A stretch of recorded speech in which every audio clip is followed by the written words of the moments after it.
ایک مرتبہ حضور نماز پڑھ رہے ہیں خانہ کعبہ کے سامنے، ابو جہل آتا ہے، ایک چادر کو بل دے کر رسی بنا کر گردن کے اندر پھندا ڈال کر کھینچتا ہے یہاں تک کہ آنکھیں ابل آئی۔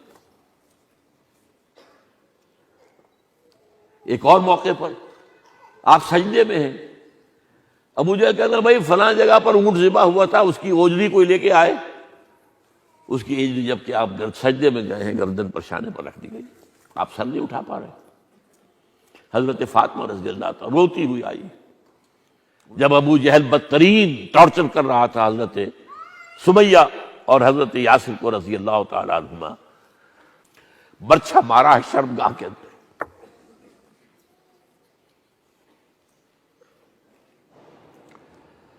کتنی تکلیف پہنچی ہوگی حضور کو۔ دیکھیے حوصلہ شکنی ابتدائی بات بتا رہا ہوں، حکم ہوا فاصدع بما تؤمر، بلکہ پہلے انذر عشیرتک الاقربین، بنو ہاشم کو جمع کیا، کھانا کھلایا، کھڑے ہوئے دعوت پیش کرنے کے لیے، ہوٹنگ کی گئی، شور مچایا گیا، چلے گئے، نہیں سنی بات۔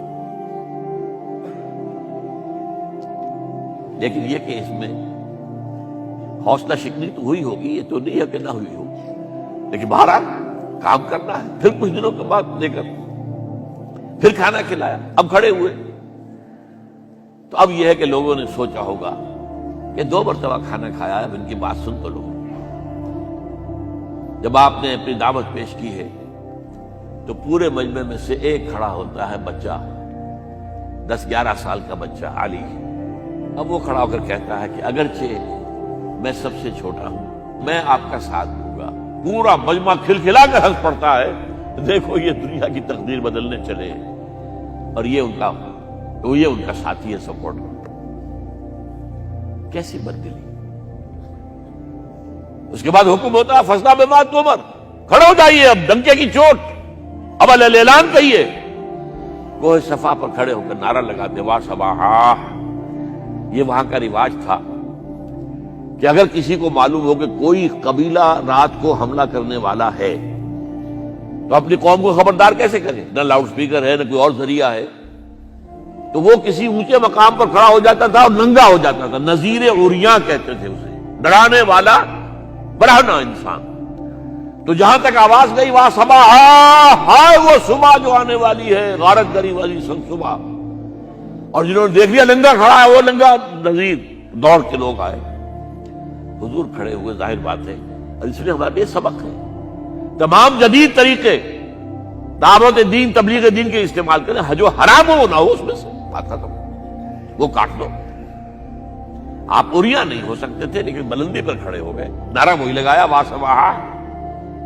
لوگ آئے ہیں، جمع ہوئے، آپ نے دعوت پیش کی ہے۔ میں بتا رہا ہوں کہ ایسا نہیں ہوا تھا کہ بس آپ نے دعوت دی اور لوگ جو ہے ذوق آ گئے اور آپ نے دعا کی اور پورے کے پورے جو ہے وہ قبیلے میں، یہ نہیں ہوا۔ بڑی سخت مشقت، بڑی سخت محنت، ہر قدم کے اوپر جو ہے بددلی بھی ہے، حوصلہ شکنی بھی ہے، کردار کشی ہو رہی ہے۔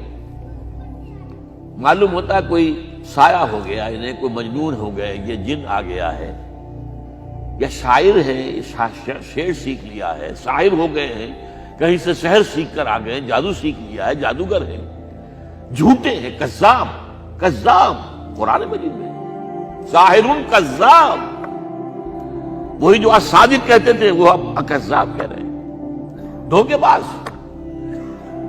ایک اجمی غلام کو اپنے گھر کے اندر ایک کوٹھری میں بند کر رکھا ہے، اس سے ڈکٹیشن لیتے ہیں، ڈکٹیشن لے کر، اور پھر آ کر ہم پر دھوس جماتے ہیں کہ یہ وہی آئی ہے۔ یہ سب سنتے تھے آپ، سب سنتے تھے، اور یہ نہ سمجھیے کہ دل محسوس نہیں کرتا تھا، آپ کو دکھ نہیں ہوتا تھا، یہ نہیں ہے۔